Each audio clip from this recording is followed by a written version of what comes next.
محترم سامعین کرام، تعریف و توصیف کے بعد آپ حضرات کے سامنے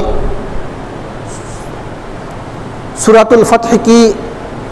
آخری آیت اور اللہ کے رسول صلی اللہ علیہ وسلم کی 3 احادیث صحیحہ پیش کی گئی ہیں۔ محترم سامعین کرام، یہ 21ویں صدی کا دور ہے اور ہم جس دور سے گزر رہے ہیں انسانیت کو اور بالخصوص امت مسلمہ کو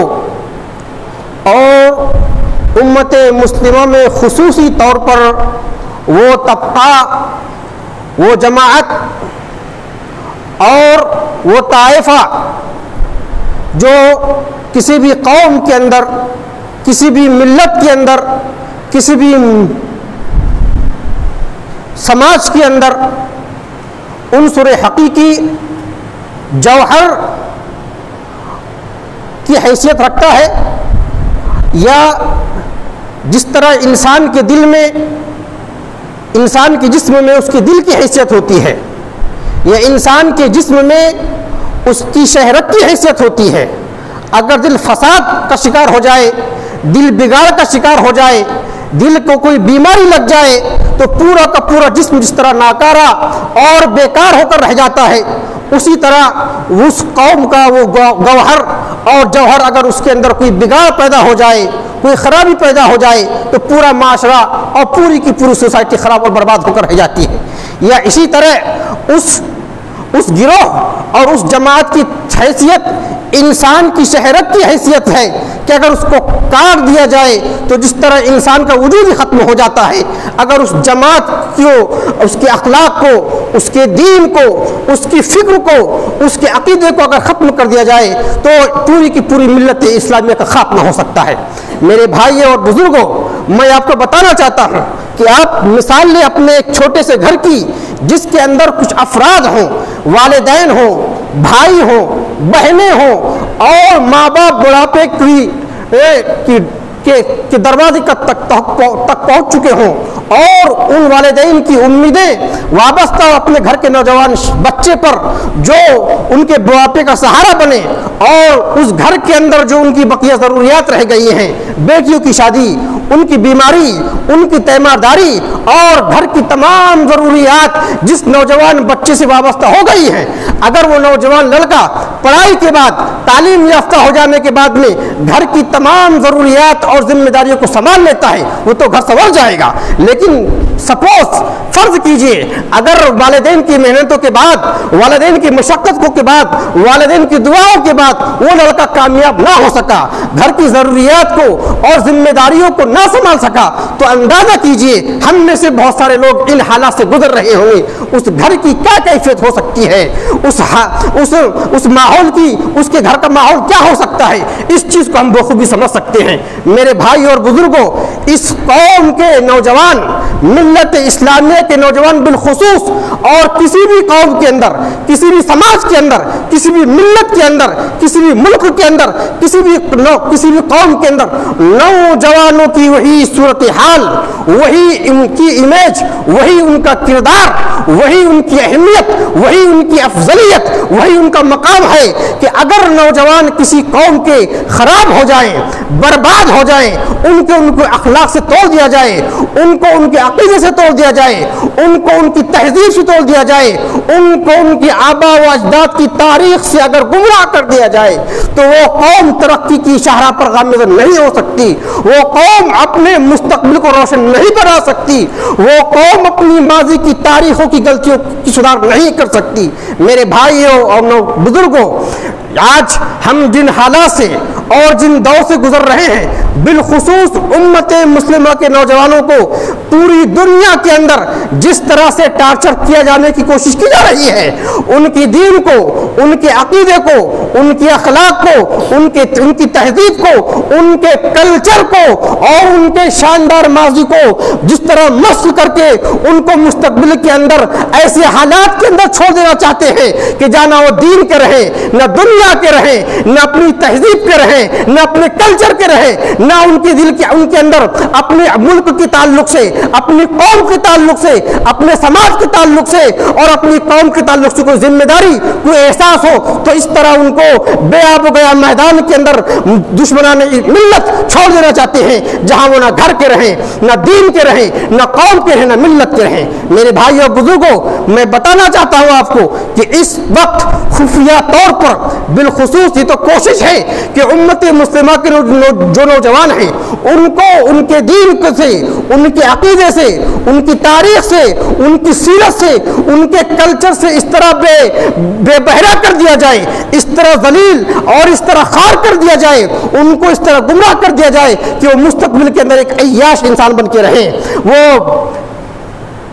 فالتو واہیات اور ٹپوری قسم کے لوگ بن کے رہیں جن کے اندر کوئی ذمہ داری نہ ہو۔ میں آپ کو بتاؤں، اس وقت اعداء اسلام کی جو تنظیمیں، آپ نے نام سنا ہوگا فری میسن کا، آپ نے نام سنا ہوگا صہیونیت کا، آپ نے نام سنا ہوگا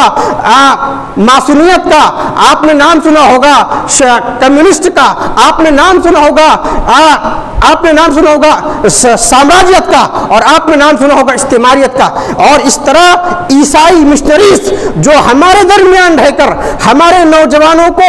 بڑے بھولے بھولے نعرے دے کر اور ان کی کمزوریوں کا فائدہ اٹھا کر، اگر کوئی غریب ہے تو اس کو کچھ لالی پاپ دے دیا، اگر کوئی کھالی پیلی ہے تو اس کی فراغت کا فائدہ اٹھا کر اس کو ایسے میدان میں لے جا کے چھوڑ دیتے ہیں جہاں وہ اسلام کا دشمن بن جاتا ہے۔ اور بتاؤں میں آپ کو، ہمارے بچے جو ان کی اسکولوں کے اندر پڑھ رہے ہیں، جن کے دماغ خالی ہوتے ہیں اسلامی عقیدے سے، اسلامی تہذیب سے، اسلامی سیرت سے، امہات المومنین کی سیرت سے، رسول اکرم صلی اللہ علیہ وسلم کی سیرت سے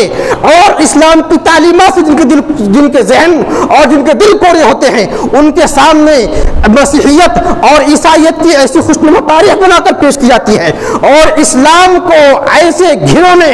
ایسے دہشت گرد اور ایسے ظالم کلچر کے بنا کر پیش کیا جاتا ہے کہ ہمارے بچے ان اسکولوں کے اندر پڑھ کے ان اسکولوں کے ہو جاتے ہیں، لیکن اسلام کے تئیں ان کے دل کے اندر ایک قسم کی نفرت پیدا ہو جاتی ہے۔ بالخصوص ہماری بچیاں جو گھر سے نہ تو تربیت پاتی ہیں اسلامی، نہ عقیدے کی تربیت پاتی ہیں، نہ دین کی تربیت پاتی ہیں، نہ سیرت کی تربیت پاتی ہیں، نہ قرآن کی تعلیم ان کو دی جاتی ہے، نہ حدیث کی تعلیم دی جاتی ہے۔ بالخصوص یہی بچیاں جب عیسائی اسکولوں کے اندر اور غیر مسلموں کی اسکولوں کے اندر پڑھتی ہیں، اور جب وہاں وہ غیر مسلموں کی تاریخ کو، ان کے کلچر کو، ان کی کتابوں کو اور ان کی تاریخ کو پڑھتی ہیں، تو ان کے تعلق سے چونکہ ہماری تاریخ،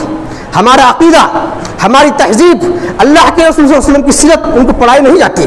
عقیدہ اسلام کیا ہے، اسلام میں عورتوں کو کیا کیا حقوق ہیں، اسلام میں مردوں کو کیا کیا حقوق ہیں، نکاح کے تعلق سے اسلام کے اندر کیا کیا احکامات ہیں، طلاق کے تعلق سے اسلام میں کیا کیا احکامات ہیں، وراثت کے تعلق سے اسلام میں کیا کیا احکامات ہیں، ایک بیوی کی حیثیت سے عورتوں کی کیا حقوق ہیں، بہن کی حیثیت سے عورتوں کی کیا حقوق ہیں، ماں کی حیثیت سے عورتوں کی کیا حقوق ہیں۔ اسلام میں ان تمام چیزوں کی احکامات بڑے تفصیل ہے میرے بھائی اور بزرگوں، بڑے تفصیلی ہیں۔ افسوس کا مقام تو یہ ہے کہ نہ تو ہم نے پڑھتے ہیں اور نہ پڑھنے کی کوشش کرتے ہیں، اور جو لوگ پڑھے لکھے ہوئے ہیں وہ بھی عورتوں کو ان چیزوں سے بتانے کی کوشش نہیں کرتے ہیں۔ تو ایک سب سے بڑا فساد اور بگاڑ ہمارے معاشرے کے اندر یہ ہے کہ ہم اپنے بچیوں کو اور اپنے لڑکوں کو ان اسکولوں اور تعلیمی جگہوں میں تو بھیج دیتے ہیں جہاں ان کو اونچی تعلیم ملتی ہے، ان کو ڈاکٹر بنایا جاتا ہے، ان کو انجینئر بنایا جاتا ہے، ان کو پروفیسر بنایا جاتا ہے، ان کو سائنٹسٹ بنایا جاتا ہے، لیکن اسلامی تعلیمات سے بالکل کوڑے ہوتے ہیں۔ تو ان کے ذہن کے اندر جو چیز بھری جاتی ہے وہ ہوتی ہے اسلام کے تعلق سے نفرت، اسلام کے تعلق سے عداوت۔ اسی لیے آپ دیکھیں گے فیوچر کے اندر ہماری نوجوان نسل یا تو وہ بالکل دین سے لا تعلق ہو کر زندگی گزارتی ہے، ایک قسم کے لوگ تو آپ کو ایسے مل جائیں گے، یا ایک قسم کے نوجوان آپ کو ایسے ملیں گے جو اسلام سے بیزار ہوتے ہیں، اور ایک قسم کے لوگ جو آپ کو نیوٹرل مل جائیں گے، ان کے پاس کوئی نظریہ نہیں ہوتا ہے، نہ منفی نظریہ ہوتا ہے نہ مثبت نظریہ ہوتا ہے۔ تو تین قسم کے نوجوان آپ کو اپنے معاشرے کے اندر مل جائیں گے، ایک تو اسلام سے بالکل متنفر ہو جائے گا، اور ایک تو اسلام کے بارے میں اس کو کچھ نہیں معلوم۔ تو یہ ذہنیت اس وجہ سے قائم ہو رہی ہے کہ ہمارے پاس میں ان کے تعلق سے فیوچر کا پلاننگ تو ہے کہ یہ اچھے انسان بنے، ان کی دنیا بن جائے، یہ ڈاکٹر ہو، پروفیسر ہو، انجینئر ہو، سائنٹسٹ، سب کچھ ہو، لیکن اسلام کے نام سے کیا چیز ہے؟ کوئی چیز نہیں ہے. تو ہمیں اس چیز کی فکر کرنی چاہیے کہ ہم جہاں اپنے بچوں کو کی اعلیٰ تعلیم کا بندوبست کریں وہی ان کے عقیدے کی, ان کی سیرت کی, ان کی تہذیب کی فکر کریں کہ ہمارے بچے یہ دنیاوی طور پہ ترقی کریں لیکن ان کے ہاتھ سے دین نہ چھوٹے. میں آپ کو بتاؤں, حضرت حضرت حسین اللہ کے رسول کے ساتھ کہیں راستے میں جا رہے تھے اور اللہ کے رسول راستے میں کھجور پڑی ہوئی تھی. حضرت حسن نے اٹھا لیا اور اس کو اپنے منہ میں ڈال لیا. اللہ کے رسول نے فرمایا بخ کخ یا تف یا بخ.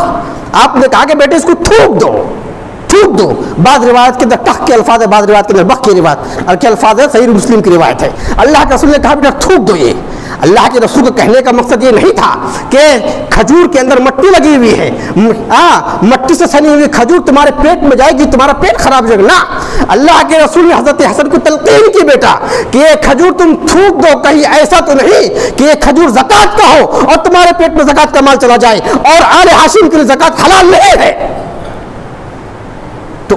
کم سنی میں اللہ کے رسول صلی اللہ علیہ وسلم نے اپنے نواسے کو تعلیم دی کہ حلال کیا ہوتا ہے, حرام کیا ہوتا ہے. اسی مرتبہ ایک مرتبہ اللہ کے رسول صلی اللہ علیہ وسلم کسی شادی کی تقریب میں موجود تھے اور بچیاں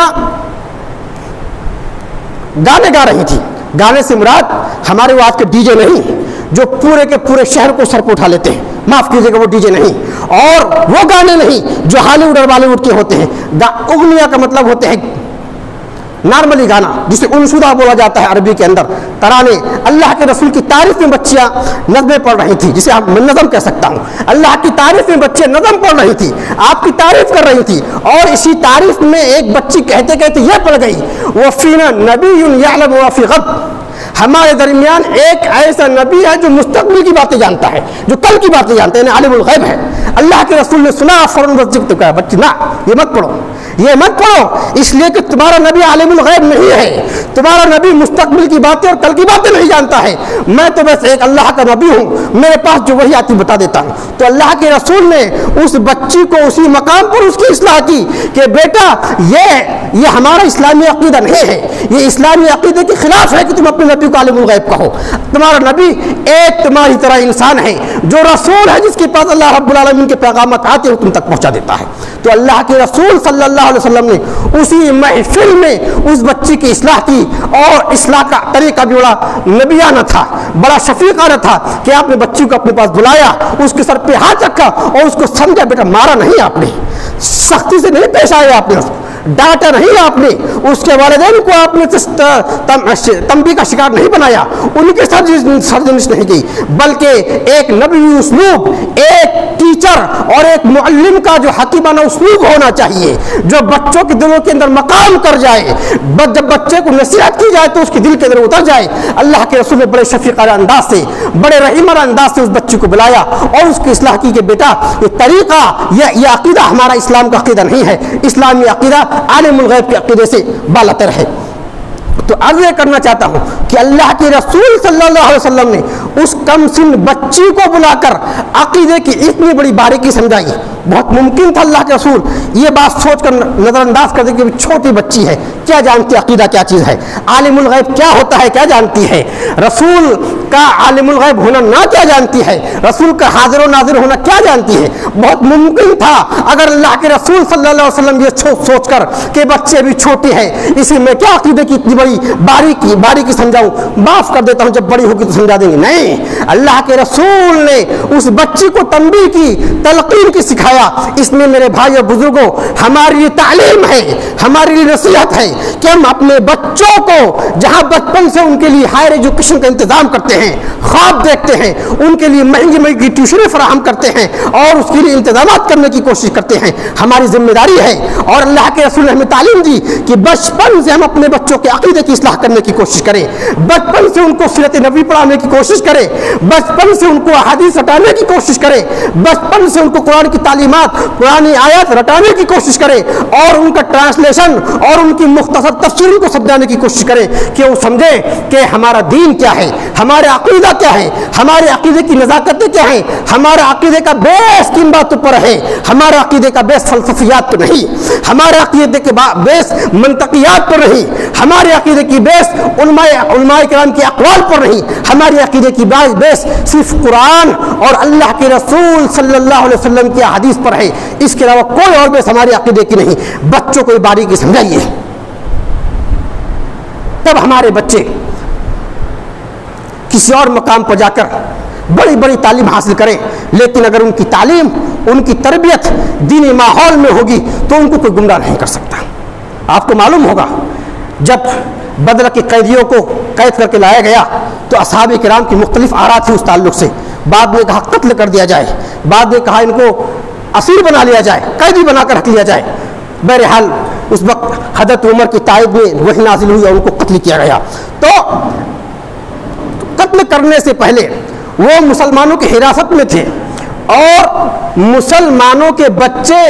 بغیر کسی خوف کے، بغیر کسی ڈر کے، اور مسلمان والدین نے بغیر کسی خوف کے، بغیر کسی خدشے کے، بغیر کسی اندیشے کے اپنے مسلمان بچوں کو ان کے پاس پڑھنے بھیج دیا، اس لیے کہ انہوں نے اپنے بچوں کی عقیدے کی تعلیم دی تھی، انہوں نے اپنے بچوں کو قرآن کی تعلیم دی تھی، انہوں نے اپنے بچوں کو حدیث کی تعلیم دی تھی، انہوں نے اپنے بچوں کو اللہ کے رسول صلی اللہ علیہ وسلم کی صفات سکھایا تھا، انہوں نے اپنے بچوں کو اسلامی احکامات سے بھرپور لیس کیا تھا، اس لیے بغیر کسی خدشے کے، بغیر کسی اندیشے کے انہوں نے اپنے بچوں کو اسلامی تعلیمات کفار و مشرکین کے پاس سیکھنے کے لیے بھیجا۔ میں آپ کو بتاؤں ہماری نوجوان نسل کے اندر بگاڑ کے جو اسباب ہیں ان میں سے ایک سبب تو یہ ہے کہ ہماری سوسائٹی، ہمارا معاشرہ، اس کے اندر جو بگاڑ ہے، ہمارے معاشرے کے ذمہ دار لوگ، ہمارے والدین، ہمارے علماء، ہمارے ماسٹرز اس چیز کی قطعاً کوشش نہیں کرتے کہ ہمارا محلہ صاف ستھرا بنے۔ ہمارے محلے کے ہم دیکھتے ہیں بچہ سگریٹ پی رہا ہے، پینے دو، بچہ تمباکو کھا رہا ہے، کھانے دو، بچہ ویمل کھا رہا ہے، کھانے دو، مختلف قسم کی منشیات کو انجام دے رہا ہے۔ بہت بسا اوقات میں نے دیکھا ہے باپ کے ساتھ بیٹا بھی منشیات کا شکار ہے، باپ بھی سگریٹ پی رہا ہے، بیٹا بھی شکار ہے۔ بہت ساری جگہوں پہ تو میں نے یہ بھی دیکھا ہے خود باپ اپنے بیٹوں کو بھیجتا کہ بیٹا جا فلاں کی دکان سے میری تمباکو کا پان لیا۔ جب آپ بچے سے تمباکو کا پان منگاؤ گے، جب آپ اپنے بچوں سے سگریٹ منگاؤ گے تو بتائیے آپ کا بچہ کیا تعلیم لے گا آپ سے، کیا تاثر لے گا آپ سے۔ تو میرے بھائی اور بزرگوں، ہماری نوجوان نسل جو بگاڑ کا شکار ہے، اور ایک چیز بتا دوں آپ کو، اس بگاڑ کے اندر جو اسباب ہمارے مردوں کے بگڑ جانے کے ہیں، سیم وہی اسباب ہمارے معاشرے کی نوجوان بچیوں کے بگڑنے کے ہیں، کوئی فرق نہیں ہے۔ ہمارا معاشرہ اور ہماری سوسائٹی جس طرح اپنی خاموشی کی وجہ سے ہمارے نوجوان بچوں کو برباد کر رہا ہے، اس سے ہمارے نوجوان بچوں کو برباد کر رہا ہے۔ اسی طرح والدین کا تعلیم یافتہ نہ ہونا، والدین کا دین فطرت سے منحرف ہو جانا، والدین کا صحیح عقیدہ اور کتاب و سنت کی تعلیمات سے دور رہ کر زندگی گزارنا، یہ بھی بچوں کے بگاڑ کا ایک بہت بڑا سبب ہے، بہت بڑا سبب ہے۔ ہم موحد نہیں ہیں، ہمارے بچے موحد کیسے ہو سکتے ہیں؟ ہم متبع رسالت نہیں ہیں، ہمارے بچے متبع رسالت کیسے ہو سکتے ہیں؟ ہمارے گھر کے اندر دینداری نہیں ہے، ہمارے بچے دیندار کیسے ہو سکتے ہیں؟ ہمارے گھر کے اندر دن رات ٹی وی چلتی رہتی ہے۔ اور آج آپ کو بتاؤں اس دور میں برائیوں کا سب سے بڑا سیلاب اور وہ چیز جس کو ہم ام الخبائث کہہ سکتے ہیں آج کی اصطلاح موبائل ہے۔ یہ اینڈرائڈ موبائل جو ہمارے ہاتھ میں آ گیا ہے، میں بلا تردد آج کی اصطلاح میں، آج کے دور میں ام الخبائث موبائل کو قرار دیتا ہوں کہ کوئی ایسی برائی کا سبب نہیں ہے جو موبائل کے اندر قید نہ ہو۔ تصویر کشی آپ کو اس کی مل جائے گی، میں آپ کو بتاؤں تصویر کو معمولی نقصان ہے۔ اللہ کے رسول صلی اللہ علیہ وسلم نے جو تصویروں کو حرام قرار دیا ہے اور مصورین کو جہنم میں جانے کی جو وعید سنائی ہے، وہ اس وجہ سے کہ ایک تصویر اتنا بڑا فتنہ کبھی کبھی کھڑا کر دیتی ہے کہ پورے کے پورے معاشرے کے اندر اور پوری سوسائٹی کے اندر ایک ایسی تباہی مچ جاتی ہے کہ اس تباہی اور بربادی سے نپٹنے کی اور اس کی اصلاح کی کوئی شکل نظر نہیں آتی۔ آپ دیکھ رہے ہیں جو ٹی وی اور فلموں کے پوسٹر نظر آتے ہیں، ان کا کیا کیا بگاڑ ہمارے معاشرے میں آ رہا ہے۔ ایک چھوٹی سی مثال میں آپ کو دے رہا ہوں، میرے پاس وقت نہیں کہ میں بہت زیادہ آپ کے سامنے باتیں رکھ سکوں، میں اجمالاً آپ کے سامنے موضوع سے متعلق باتیں رکھ دے رہا ہوں۔ تو ایک تصویر جس کو اللہ کے رسول نے حرام قرار دیا ہے اور جس کے بنانے والے کو اللہ کے رسول نے جہنمی قرار دیا ہے، یہ اتنا بڑا فتنہ ہے کہ ایک مرتبہ اللہ کے رسول صلی اللہ علیہ وسلم کوئی بہت زیادہ اثر انداز کرنے والی تصویریں نہیں تھی۔ اللہ کے رسول حضرت اپنی حضرت فاطمہ کے گھر میں گئے اور وہاں پردے لگے ہوئے تھے، منقش پردے لگے ہوئے تھے. اس طرح کی کئی روایتیں ہیں. ایک مرتبہ حضرت فاطمہ کے گھر آپ گئے، حضرت عائشہ کے گھر میں گئے، وہاں تصویریں لگی ہوئی تھی. اور تصویریں کون سی تھی؟ یہ بیل بوٹے کی تصویریں، انسانوں کی تصویریں نہیں تھیں، منقش تصویریں تھیں جو بہت خوبصورت لگ رہی تھی. اللہ کے رسول نے فرمایا الہتنی، ان کو ہٹا دو فإنہ، یہ انہوں نے مجھ کو اپنی نماز سے گمراہ کر دیا. امیتی انہذا، ان کو ہٹا دو فإنہ والہتنی الصلاۃ، ان تصویروں کو ہٹا دو، انہوں نے مجھے اپنی نماز سے گمراہ کر دیا. تو سادہ اور سمپل تصویریں جو اللہ کے رسول جو کی نماز کی خرابی کا فتنہ سبب بن گئی. معلوم کیجیے آج تو ننگی تصویریں جگہ جگہ لگی رہتی ہیں اور کہاں نظر آتی ہیں. تو تصویر موبائل کے اندر آ گئی، ویڈیو موبائل کے اندر آ گئے، گانے موبائل کے اندر آ گئے اور فلمیں موبائل کے اندر آ گئی. کون سی ایسی بیماری نہیں ہے جو موبائل کے اندر نہیں آ چکی ہے؟ تو میں یہ کہہ سکتا ہوں کہ آج کے دور میں موبائل اور اینڈرائڈ موبائل دور حاضر میں انسانیت کو گمراہ کرنے کا جو سب سے بڑا وسیلہ بن گیا ہے. اور میں بغیر کسی تعامل کے اس فتنے کو ام الخبائث کہہ سکتا ہوں، جس طرح کہ اللہ کے رسول نے شراب کو ام الخبائث کہا ہے. آج کے دور میں ہماری بگاڑ کا سب سے بڑا ذریعہ جو ہے وہ موبائل ہے. ایک تو ہماری دینی بیداری کا اس وقت تو فرصت کے اوقات ہیں، خالی پیلی ہے، کوئی کام کاج نہیں ہے، کوئی مصروفیت نہیں ہے، خالی پیلی بیٹھے ہیں، نیند میں نہیں آتی ہے. تو آج نوجوان سوچتا ہے کہ یہ موبائل تو بغل میں پڑا ہوا ہے، بس موبائل. جیسے کہ اللہ کتاب، ہمارے علماء کہتے ہیں کہ کتاب سب سے بہترین ساتھی ہے. آج ہمارے نوجوانوں نے موبائل کو اپنا سب سے بہترین دوست بنا لیا ہے. سفر میں موبائل ہے، حضر میں موبائل ہے، بیڈ روم میں موبائل ہے، بازار میں موبائل، ہر جگہ موبائل ان کے ساتھ میں ہے. تو موبائل ہمارا بہترین ساتھی، بہترین رفیق بن گیا ہے. سکھ کا ساتھی، دکھ کا ساتھی، خوشحالی کا ساتھی، بدحالی کا ساتھی، ہر حال میں موبائل ہمارے ساتھ میں ہے. تو اس موبائل نے 24 گھنٹہ ہم کو جکڑ لیا ہے اور اس پر سب سے بڑی پریشانی یہ کہ ہماری فراغت ہمارے اس کا مکمل طور سے سپورٹ کر رہی ہے کہ ہم خالی ہیں، موبائل ہمارے پاس میں ہے. تو ایک سبب تو ہمارے بگاڑ اور ہماری دینی بیزاری کا یہ ہے کہ ہم خالی پیلی ہیں، ہمارے پاس کوئی کام نہیں، کوئی جاب نہیں ہے، کمانے کے اسباب نہیں ہے، تو موبائل کو ہم نے اپنا ساتھی بنا لیا. میرے بھائی اور بزرگوں،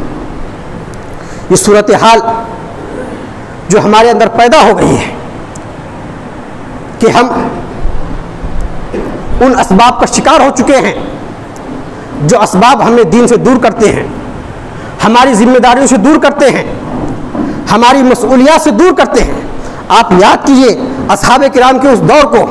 اللہ کے رسول صلی اللہ علیہ وسلم کو جب نبوت ملی تو آپ کی عمر کتنی تھی؟ آپ کی جوانی یہ کوئی معمولی چیز ہے؟ اللہ کے رسول کی اس حدیث کو یاد کیجئے جس میں اللہ کے رسول نے فرمایا لا تزول قدم عبد حتى يسأل عنه عن اربع. قیامت کے دن روز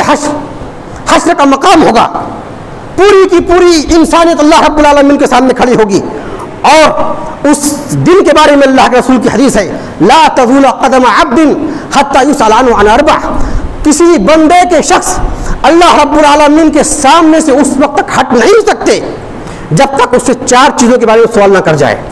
وہ نبی ہو، شہید ہو، صحابی ہو،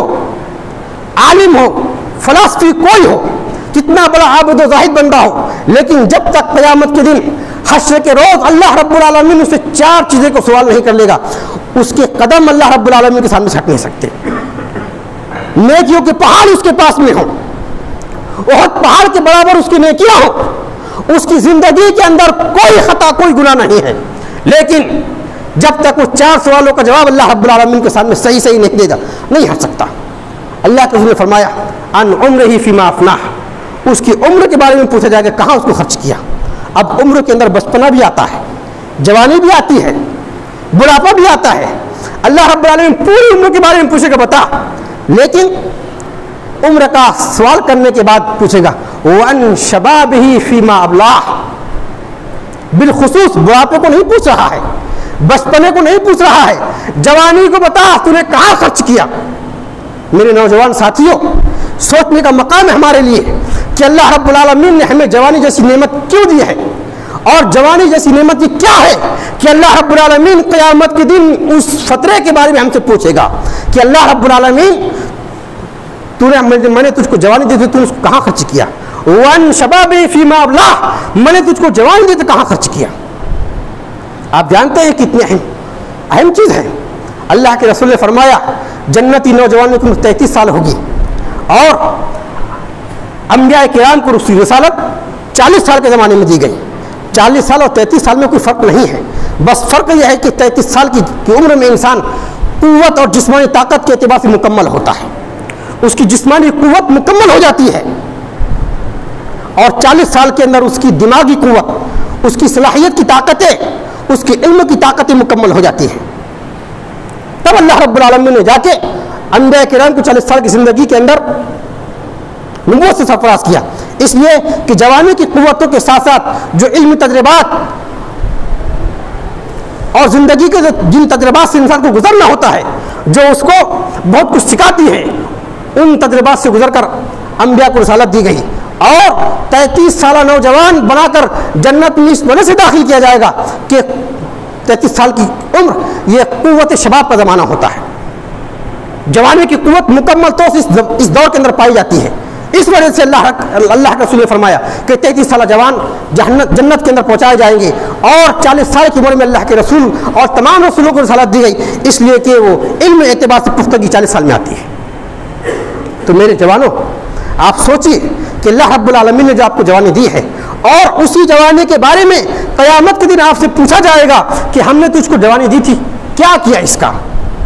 آخر کون سا جو ہے جوانی کہ قیامت کے دن اللہ رب العالمین آپ سے پوچھے گا کہ تو نے جوانی کا کیا کیا؟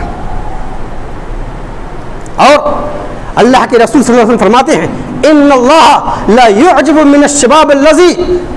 ليس فيه سبوع، اللہ تعالیٰ اس جوان سے محبت کرتا ہے، اس جوان کو پسند فرماتا ہے جس کے اندر کوئی انحراف نہیں، کوئی بگاڑ نہیں، کوئی عقلی انحراف نہیں، کوئی تہذیبی بگاڑ نہیں، کوئی اخلاقی بگاڑ نہیں، جو دینی اعتبار سے مکمل پختہ ہو، جس کے اندر کوئی بگاڑ نہ ہو، کوئی انحراف نہ ہو، اللہ رب العالمین ایسے نوجوان کو پسند فرماتا ہے۔ آپ غور کیجئے اللہ رب العالمین آپ میں سے کس کو پسند کر رہا ہے اور کس کو ناپسند فرما رہا ہے۔ اور اللہ کے رسول نے فرمایا نعمتان مقبول فیہما کثیر من الناس الصحت والفراغ، دو نعمتیں ایسی ہیں جس کے تعلق سے انسان غفلت کا شکار ہو کر بیٹھا ہے، الصحت والفراغ، اس کی صحت تندرستی، اور دوسرا فارغ البالی، جس میں کوئی اس کا کام نہیں ہے۔ ہم صحت کا فائدہ نہیں اٹھا رہے ہیں، ہم کو جوانی ملی ہم اس کا فائدہ نہیں اٹھا رہے ہیں، اور فارغ البالی ہمارے پاس کوئی کام نہیں ہے، کوئی کاج نہیں، ہم پر کوئی ذمہ داری نہیں ہے، ہمارے ماں باپ بوڑھے ہو چکے ہیں لیکن ہماری ضروریات کو پورا کر رہے ہیں۔ اس فراغت کا فائدہ آپ کو اٹھانا چاہیے میرے بھائیوں۔ آپ یاد کیجیے مصعب بن عمیر کی زندگی کو، جب اللہ کے رسول نے رسالت ان کے سامنے پیش کی اور ان کا دل اسلامی تعلیمات سے منور ہوا، تو انہوں نے کتنی عیش کی زندگی تھی ان کی۔ مورخین نے لکھا ہے کہ وہ جو جوتے پہنا کرتے تھے ان کے جوتوں کے اندر سونے کے تسمے ہوا کرتے تھے، ان کے جوتے کے فیتے سونے کے ہوا کرتے تھے۔ کس چیز کی کمی رہی ہوگی؟ ایک سے ایک عطر استعمال کیا کرتے تھے، ایک سے ایک لباس استعمال کیا کرتے تھے، کسی طرح کی کوئی کمی نہیں تھی۔ لیکن اللہ کے رسول نے جب اسلام کو پیش کیا اور اسلام کی حقیقت ان کے دل کے اندر بسی تو سب کچھ چھوڑ دیا اور دار اسلام کے داخل ہو گئے، اور اسلام کی ہر طرح، اسلام کے لیے ہر قسم کی مصیبت کو جھیلا۔ اور جب اللہ کے رسول صلی اللہ علیہ وسلم آپ کے اسلام سے خوش ہوئے اور آپ کے اسلام کو آپ نے قبول کیا، اور آپ کو مدینہ کے اندر جب سفیر بھیجنے کی ضرورت پڑی تو آپ نے سب سے پہلے حضرت مصعب بن عمیر کو بھیجا کہ آپ جاؤ مدینہ، وہاں کے لوگوں کی ٹریننگ کرو۔ ابو بکر صدیق رضی اللہ تعالیٰ عنہ کو آپ جانتے ہیں، جب مسلمان ہوئے تو ان کی عمر 37 سال کی تھی یا 38 سال کی تھی۔ حضرت عمر بن فاروق کو جانتے ہیں، جب مسلمان ہوئے تو ان کی عمر 27 سال کی تھی۔ حضرت علی بن ابی طالب کو جانتے ہیں، کیا تھی؟ 20-22 سال کی عمر تھی۔ حضرت عبداللہ ابن مسعود کتنی عمر کے تھے؟ حضرت سعد بن ابی وقاص کتنی عمر کے تھے؟ حضرت زید بن ثابت کتنی عمر کے تھے؟ حضرت عطا بن رباح کتنی عمر کے تھے؟ بلال بن رباح کتنی عمر کے تھے؟ یہ سب نوجوان لوگ تھے جنہوں نے